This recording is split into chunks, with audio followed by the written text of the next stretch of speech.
everyone. Welcome back into my kitchen, which is called Cooking with Carol Diane. I'm Diane. So happy to see you have tuned into my channel again. Really, I am. Well, today starts another week in fall. Beautiful Colorado fall day.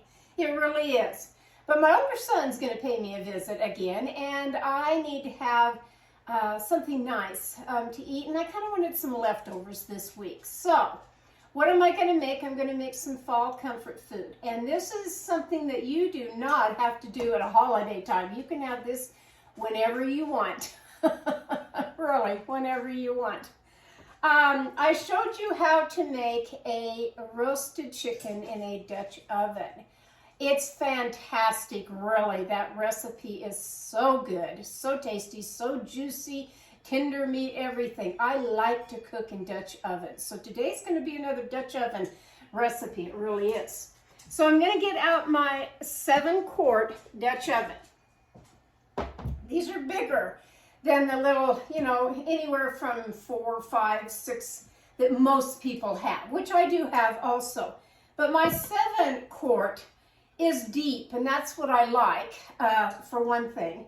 And what is a Dutch oven? What is one like this? They are really a cast iron pot that has an enamel coating, really. And this is what keeps the heat in and makes the food cook great. And if you don't have one, please go get one. Because they really are a nice pot to have. Okay, so what am I going to put in here? I'm actually going to put, if I have a little bit more room here, set that right there. I have a bone-in ham. Yep, that's what I got right here, bone-in ham. I said you can cook ham any time of the year. It doesn't have to be at Thanksgiving time, which yes is right around the corner. And guess what? The family has elected me to put on the Thanksgiving dinner. Not that I haven't done it, and I'm kind of thrilled that they even want to sit at this new table of mine. But yes, Thanksgiving dinners for that many people, about 10, is a lot of work. I will get help, don't get me wrong. It's just, I couldn't believe it when one said that. Would you like to have the Thanksgiving dinner cooking this year? Yeah, I would. I sure would. But today, and I usually have a turkey and a ham, both together, especially if you're having that many people. Today, I'm just going to do the comfort food of this, which I like. So what do I do to begin to put a ham in a Dutch oven pan, to begin with? Well, a couple of things. First of all, this particular ham, you need to set it down this way, where the meat is down in the pot on the very bottom. Start with that. My puppy dog can smell the ham. Oh yeah, puppy dog can smell the ham. Okay, but before I even put it into the oven, I want to put a seasoning mix on it, and that's what I'm going to do next. So let me grab the stuff for that. All right, I have, I think, most everything I need to put some nice seasoning on this ham to begin with. So get out some brown sugar. Now, it's up to you if you want light brown sugar or dark brown sugar. There are a lot of people out there that really like the dark brown sugar. Most of the time, all I have in my house is the light brown sugar. Take a half a cup of brown sugar and put that into a bowl.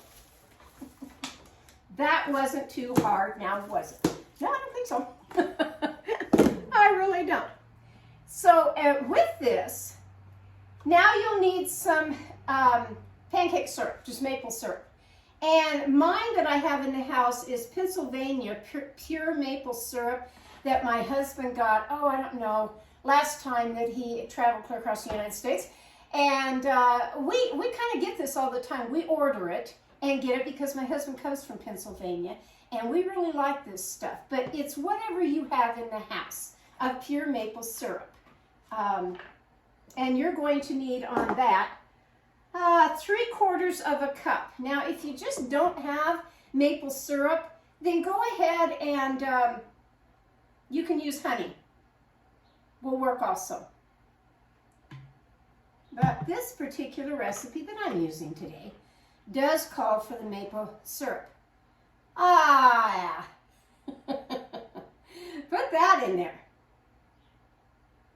Nothing like fall unless you've got a few things like this of maple syrup.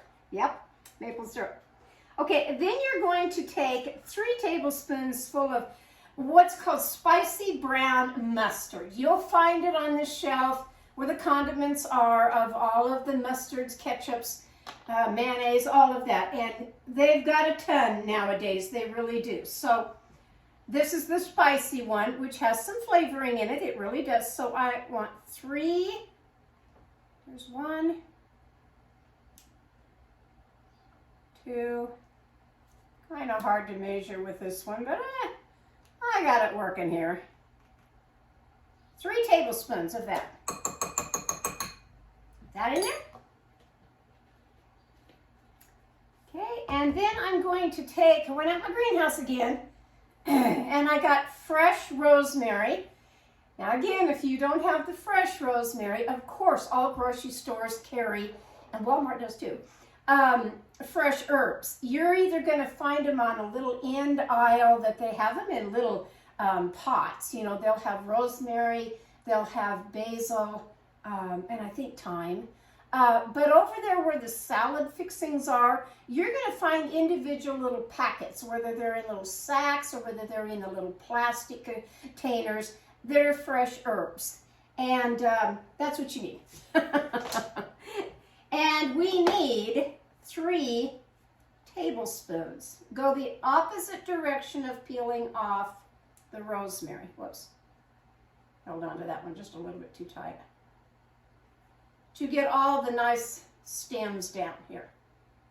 These. Now my recipe does call for 1 tablespoon. I'll see how close I get to that. I'm chopping it up. And if you don't want a full tablespoon, that's all right. You're just getting a little hint of that flavor of rosemary in your recipe, and that's what you want. Looks pretty close to me, right there. Put that in here. Now and you know, I'm just going to use this, really, just to kind of mix this up just a little bit here. Over the weekend, my second son, oh, it was so exciting. He entered his 1969 Chevy Malibu that he's been working on into a first car show. And oh my gosh, he was like a kid in a candy store, you know, or a kid at Christmas time, I should say. Just so excited. He really was. Let me get a little whisk for that. A little whisk. I did one here. So let's invite everybody out to see the car show. And it was a good car show. If you've ever been to one or you like going to car shows, this was a nice one. They had a variety of cars. And of course I got my picture taken with him, you know, in the car and all that. And but what I really liked was I went around the corner to one car, and I like red. I like red cars. And I've had them ever since, gosh, I think I was about 16 and a half, 17, somewhere in there when I got my Roadrunner. Yeah, I did. I bought a Roadrunner. Yep. I had a little English Ford that was red also, but my Roadrunner, big cars. You know, they're like the GTOs and all those muscle cars back in the day. Well, anyway, I wound around the corner, and there was this beautiful sports car. And I kind of like sports cars, too. And it was a 2015 Corvette. Yeah. Beautiful car. And the owner, and when you go to a car show, normally it's don't touch, you know, you just kind of look and awe and all of that, but you don't touch the car in any way, shape, or form. And I was so interested and thought that car was such a beauty.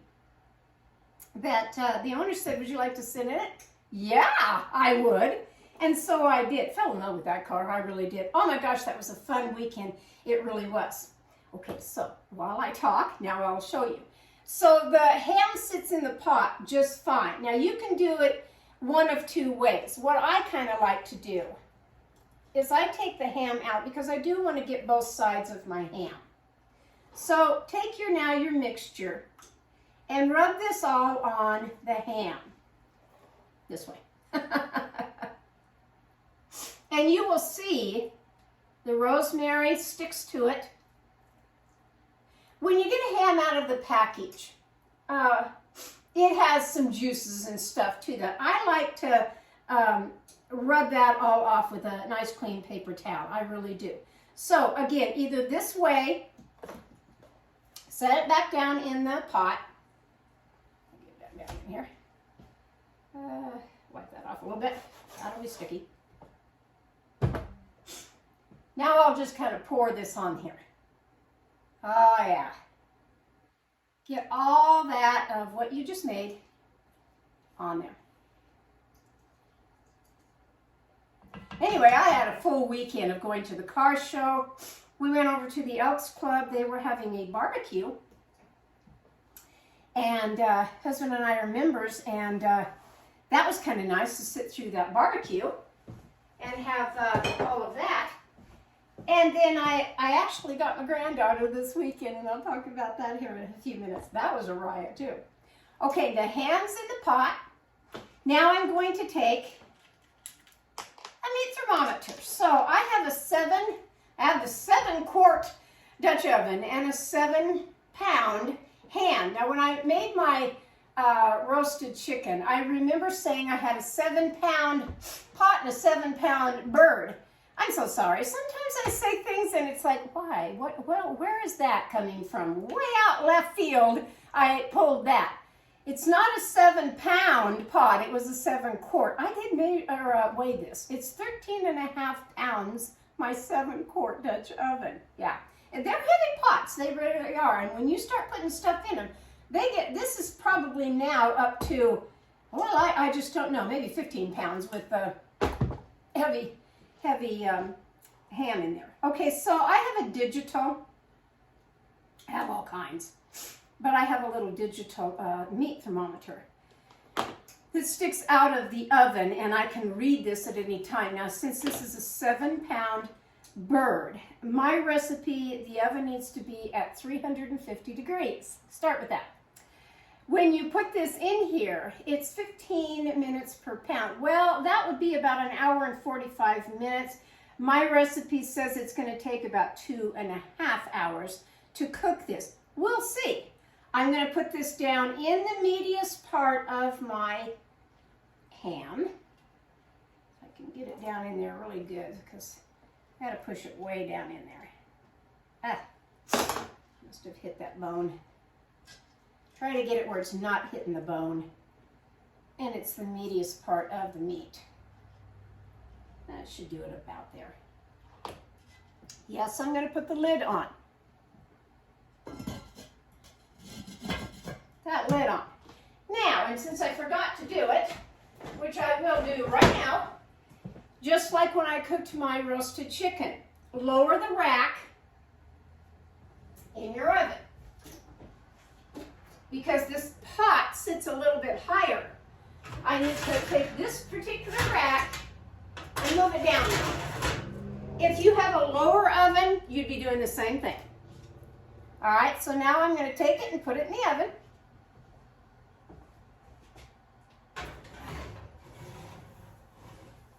And then this just hangs out. Get it untangled here. Close your oven door. I can set it right here on my counter, and I walk away for quite a little while. In fact, I will put my temperature here. I'm just going to start with like 15 minutes, just for me to keep an eye on it that, okay, in 15 minutes I'll kind of check and see how it's doing. I think it'll be just fine. Let me clean this up and I'll be right back.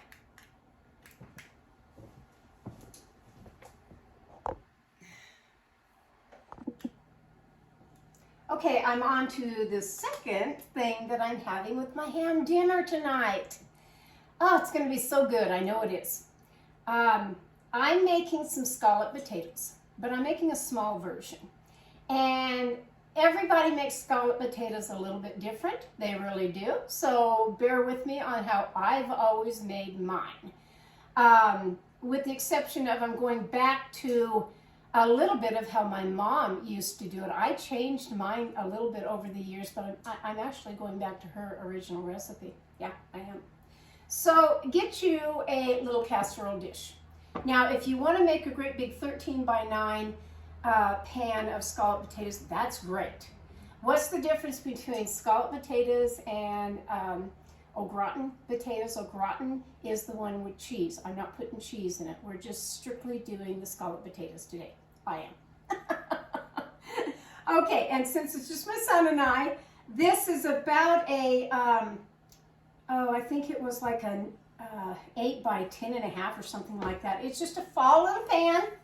I like it because it has the pumpkins on it. Just a fall little pan. What am I going to do with my pan before I even begin to put anything in it? Yes, I'm going to grease the pan with some nice soft butter. You can use oil, but I'll tell you, the butter does taste better in here. It really does. And because you're putting butter in it later anyway, I just like that flavor in it. So grease the sides and the bottom very well so your potatoes don't stick. Okay? Now, I'm cheating on this one a little bit of use what you have in your house.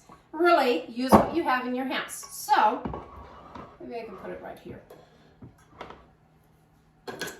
I have some nice little yellow, the golden yellow of the potatoes, but I don't know that I have enough to do what I want to do. I'm going to see here. Because like I said, it's just us and it's no big deal. But I'll start with that. I really will. If I need more, I have some regular potatoes and I can mix and match. It's not going to matter, really. So, if you're blessed to have grandchildren, like I am, I have a special little granddaughter who's now 12 years old. And over the weekend, I was going to have her do actually this recipe with me. But we got busy doing other things. At 12 years old, that's preteen. Yeah. And even though she loves to do the videos with me and all of that, it was just a time that we needed quality time together to do other things. And we made homemade brownies over the weekend. Now, after you've taken the peeling off, now cut them really thin. You can do it on a cutting board, or you can do like what I've always done. I just do it in my hand and start layering slices like that into your pan.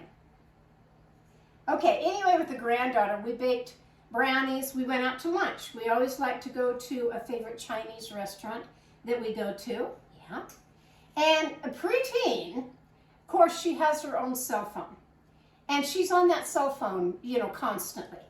But I did tell her as grandma when we got out of the car, the cell phone, you have to put in your back pocket or leave it in the car or something, because when we go in for lunch, I don't want you on the cell phone. Oh yeah, okay, that's fine, Grandma. Yep. Okay, so we did those two things. We went shopping for, I bought her 2 fall sweaters that she really wanted. Okay, we did do that. And we just had kind of long talks, you know, here at the house. We got in the hot tub together and we talked. And we sat up at night and talked. And we did watch, I turned on the channel, and if you have Dish TV, cable TV, channel 199 has, and I stumbled across this, well, my husband did, when we were up camping one year.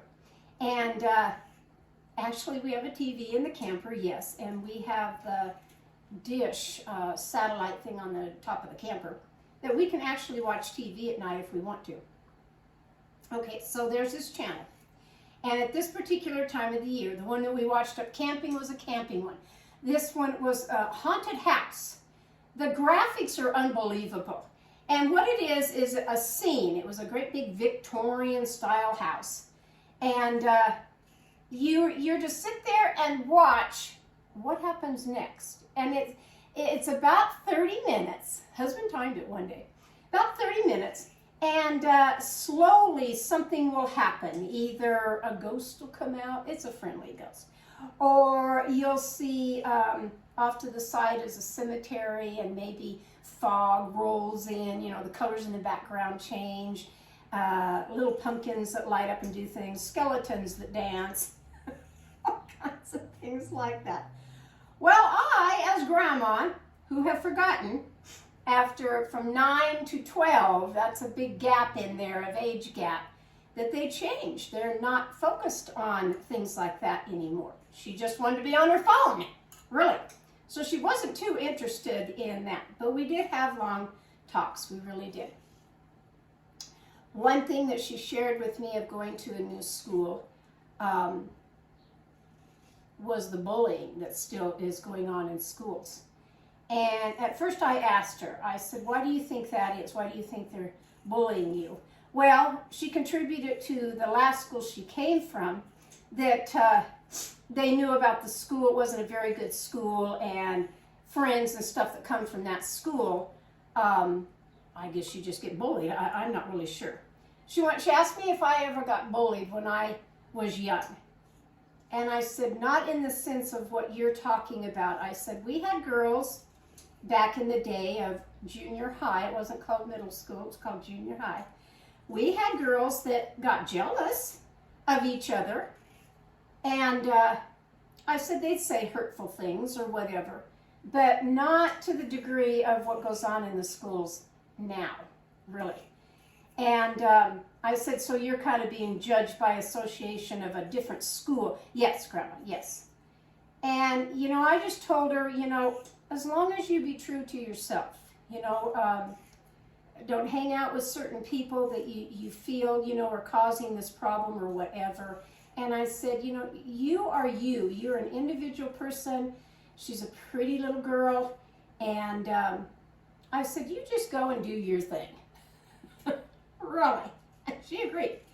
And I said, but I will say that a long time ago, when I started to do these videos, that I did them on Facebook.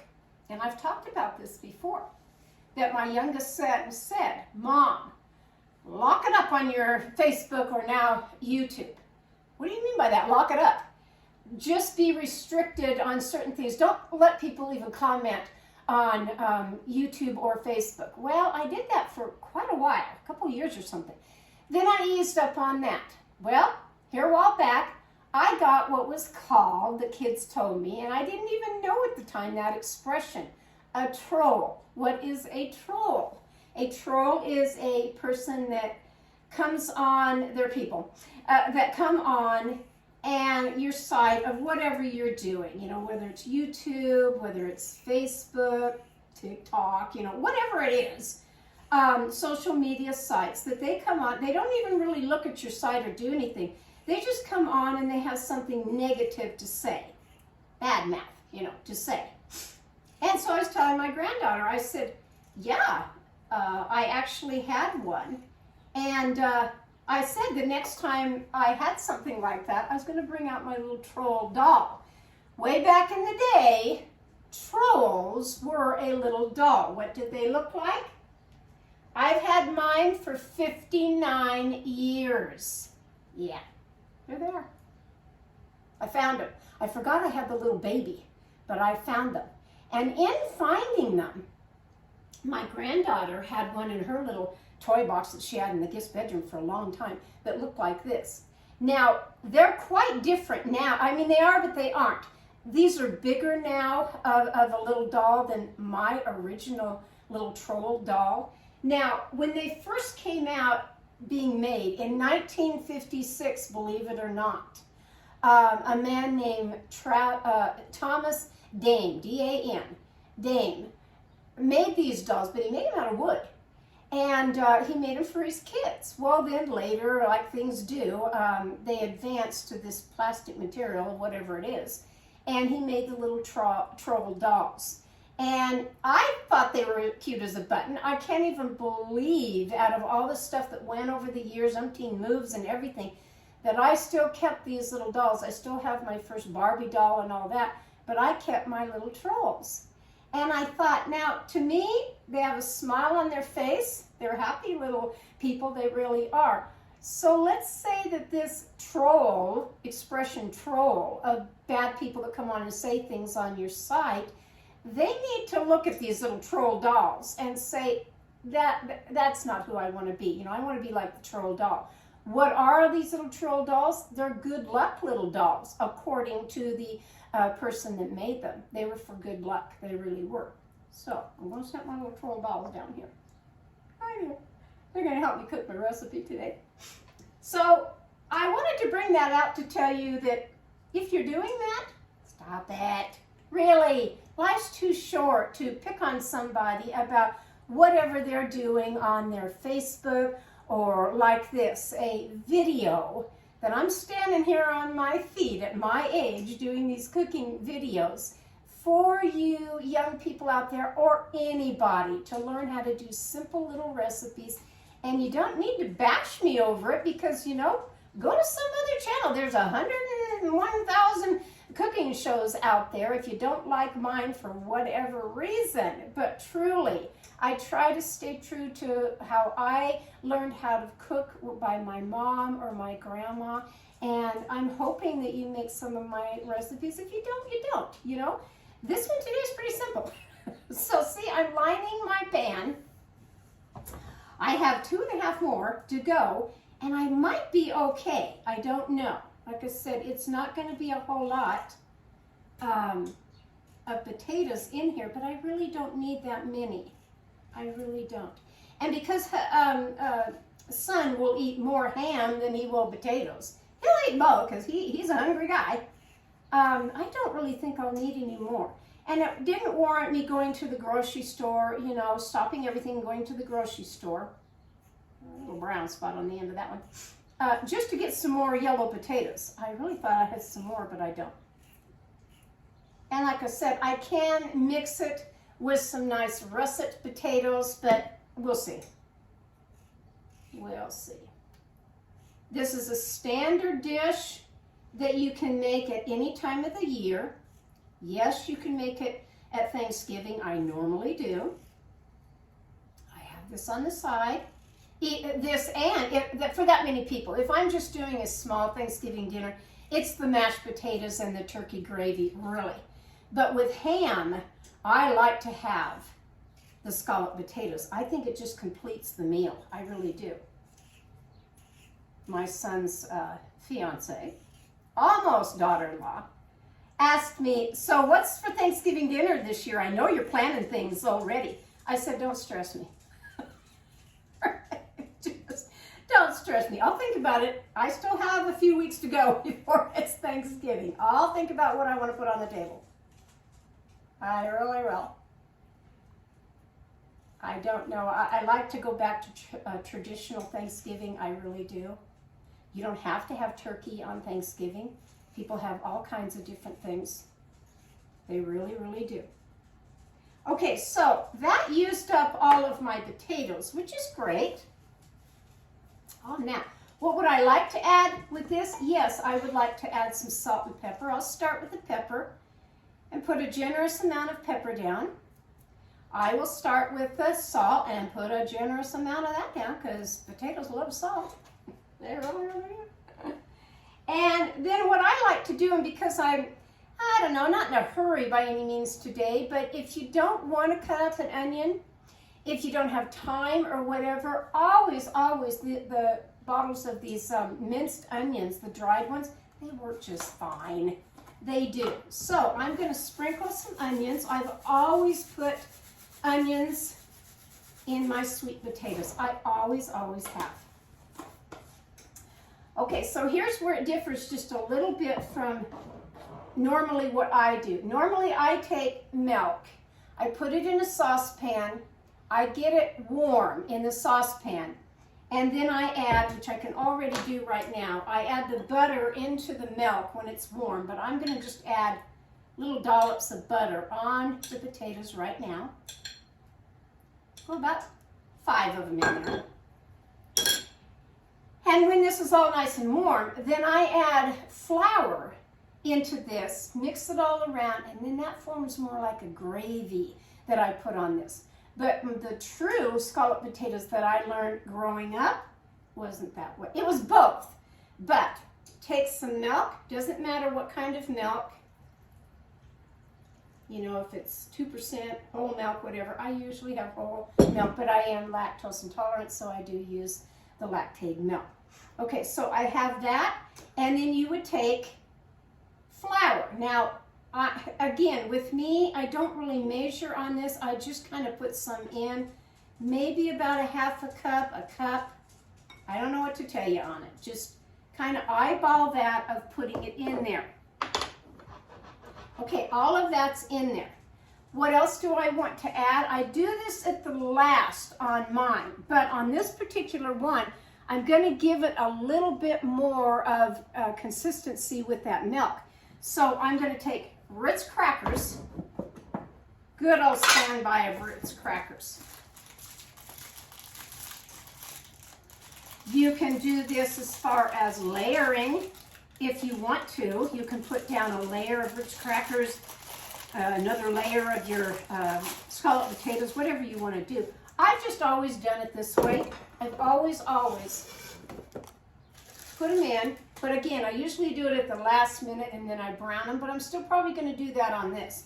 But I'm going to give this just a little bit more consistency in here. So I'm going to crunch them in my hand and I'm going to put them like this, all in this casserole dish. Now, because my oven is at 350 degrees, that's great because I want to slow cook this anyway. I don't want a hot, fast oven like 400 degrees. I don't want that. Now I'm going to stick this in, which I have to move my pan just a little bit over. Get it just a little bit over here to make room for the scalloped potatoes. Now stick them in.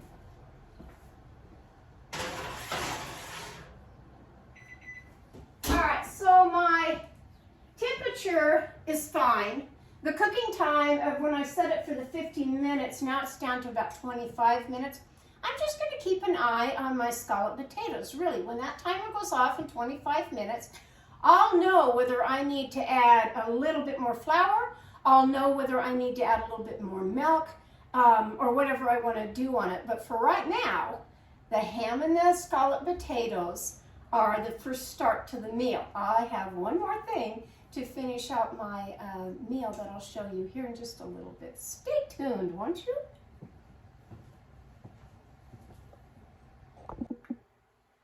Okay, I've popped back on for a few minutes here to show that my scalloped potatoes are pretty soft and pretty done. What do I want to do to them now? I want to add some more of those crackers. I really do. So let's see how far I get with just the last little bit of the Ritz crackers. Ritz crackers are great on the potatoes. Why? Because they have a buttery flavor. They really do. And it just gives that top little crunch of what you want.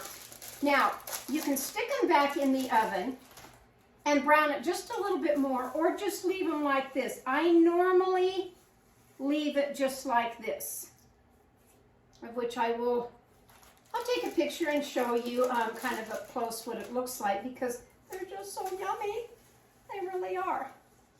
And again, this is a holiday treat I normally make at Thanksgiving time, of great big 13 by 9 pan of scalloped potatoes. I just don't think it's the holidays without them.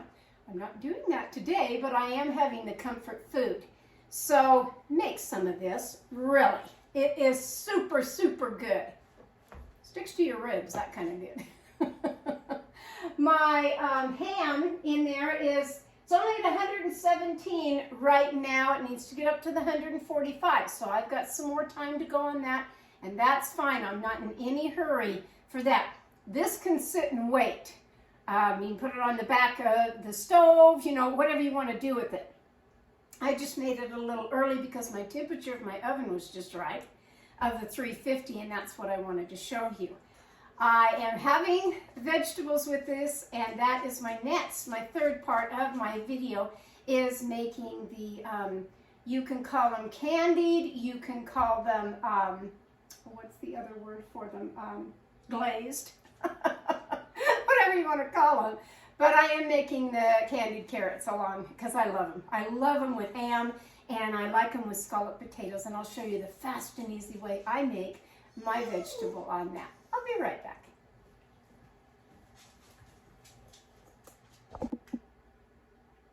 Okay, I'm going to pull my ham because my little timer went off and said it was right at the 145.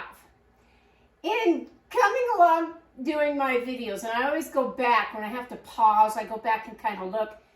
Did I do it right on that? Did I say? I'm a riot today, folks. I really am. I think I'm going to go back to the doctor again and ask him, why am I doing this again? Because as you go along, what I think in my brain and then what actually comes out of my mouth are two different things. I called my ham the bird. Why? Because I was thinking about the roasted chicken in the video before, kind of 2 videos before this one. I don't know why I called my ham the bird, but I did.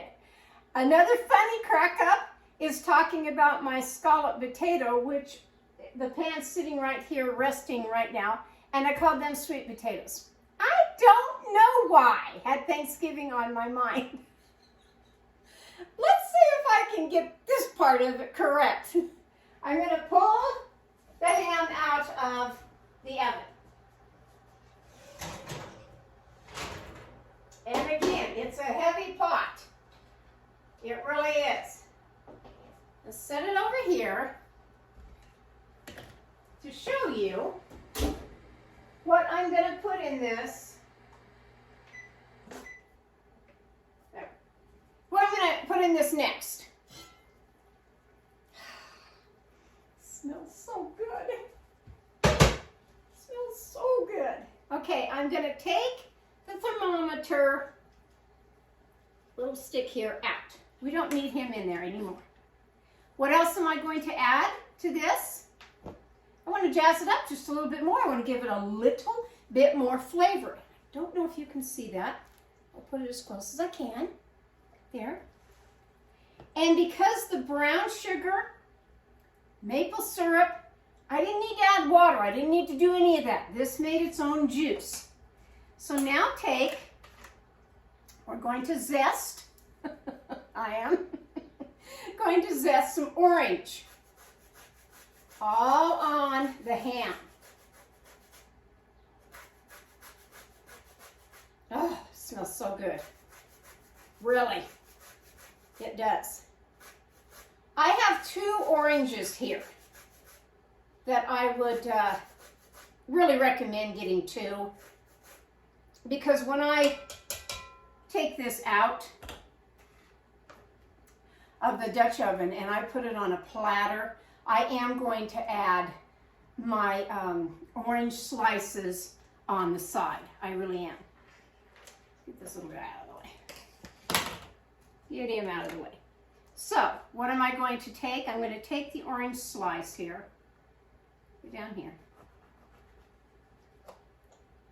And take about half of this. Take the end off. It here, cut it in half so that you've got the little wedges like this. This is a real ripe one here. And stick it in your pan all the way around the edges if you can here. Stick them down in there. Now it's going to look like this.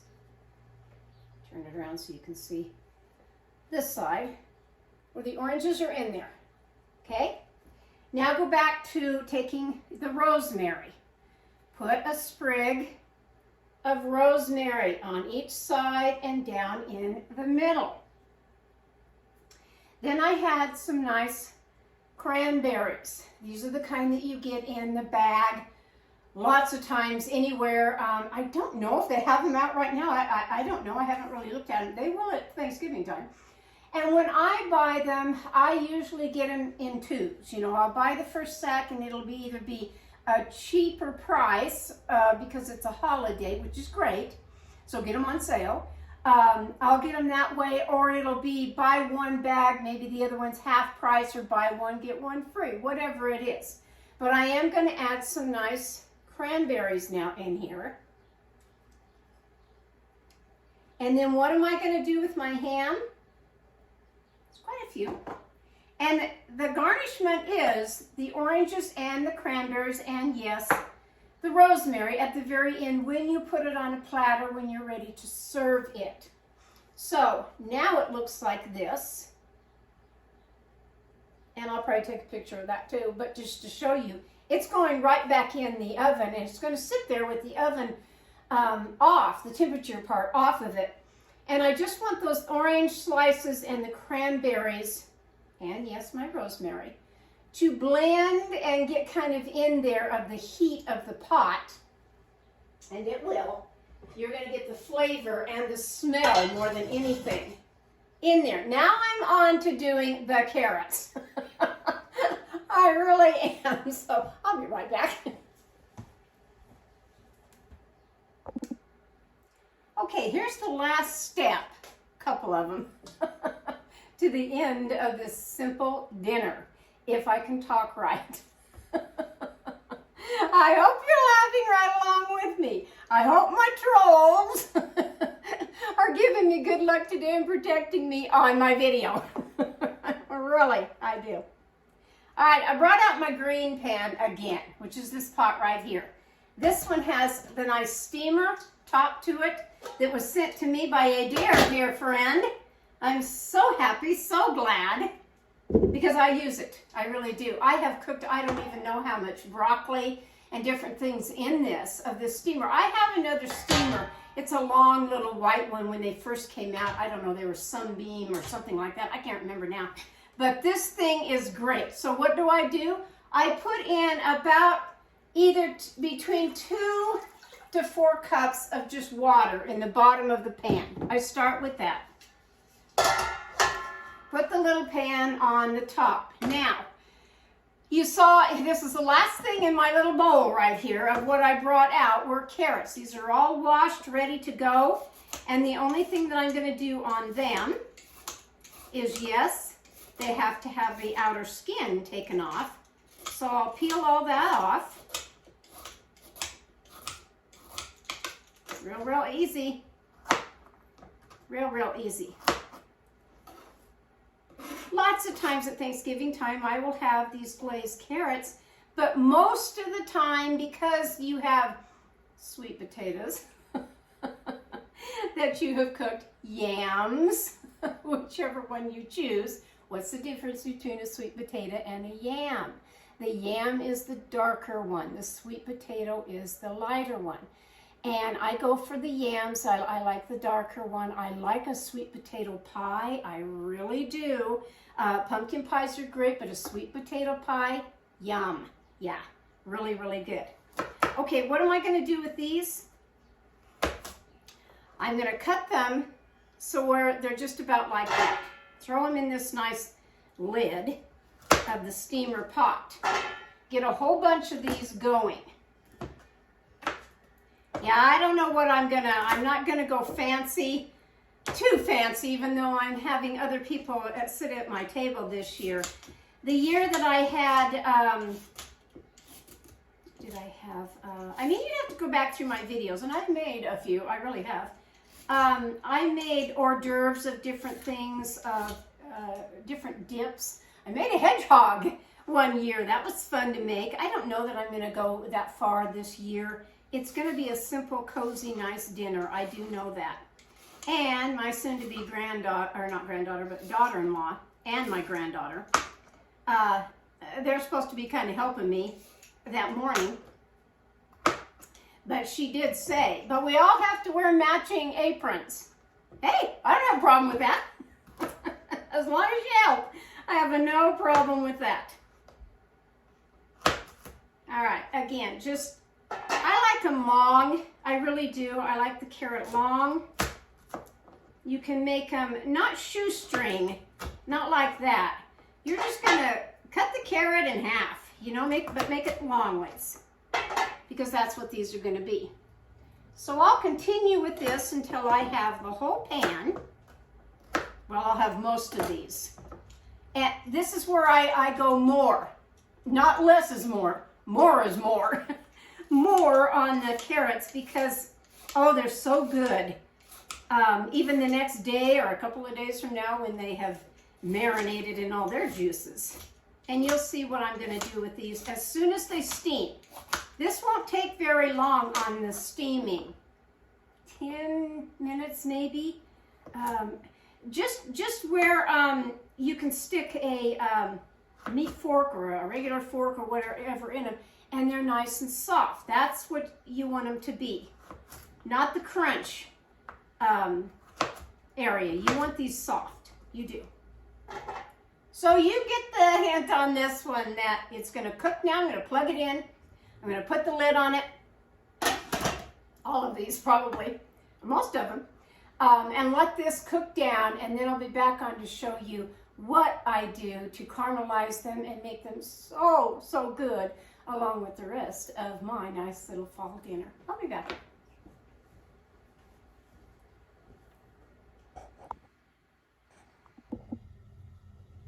Okay, here's the last step for my little dinner, really.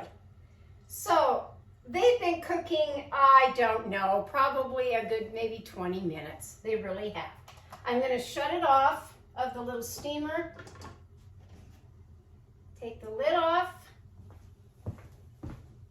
And now I'm going to take all of these. In fact, I think, I don't know which is easier, to take them like this or just one at a time. We'll see here. I think I can do it. Put this in another pan, just like that. Wasn't too hard now, was it? No. Turn your fire on, pretty good. I won't need these. Take a little bit of butter. Yep. Probably a good tablespoon. Put that down in the pan. Now I've got a little tiny bit of water from the steam part here that I want that to cook off. I really do. So I need that to get warm, really warm. Really, really warm. Before I add some brown sugar. And again, whatever kind of brown sugar that you have, either light or dark, it doesn't matter. If you want to add some more maple syrup in with this, do it. Yeah. The more, the merrier on this. I'm just going to make sure that that gets kind of coated on here. And then, I don't know, I've got this half a cup in here. Let's see how much more I need. And this is the caramelizing of what you want your carrots to be all coated now with a nice brown sugar. They're so soft, really nice. This is going to be great. I've set my stuff now back on my counter as far as my ham, my scalloped potatoes, and now these glazed carrots for you to see. This is dinner tonight. It's going to be fine. It's going to hit the tummy nicely, and I think Son will like it, I hope. Sometimes he calls and says he's coming. He'll be here in an hour, and then sometimes he'll call and say, I can't come tonight, I have to work late. I have no idea. One way or the other, I'm going to have a nice dinner. For who? Me. Yeah. So, you have been watching Cooking with Carol Diane. I don't ever know what I'm going to say out of my mouth, so excuse me on a few things. Just laugh with me, because I laugh at myself. I really do. Become the troll and be good luck and nice, not the bad. Not the bad. Have yourself a wonderful rest of your fall day, because I'm going to. And I can't wait to taste this. I really can't. This is from my kitchen to yours. Have a grand day. I'll catch you next time on Cooking with Carol Diane. Bye-bye.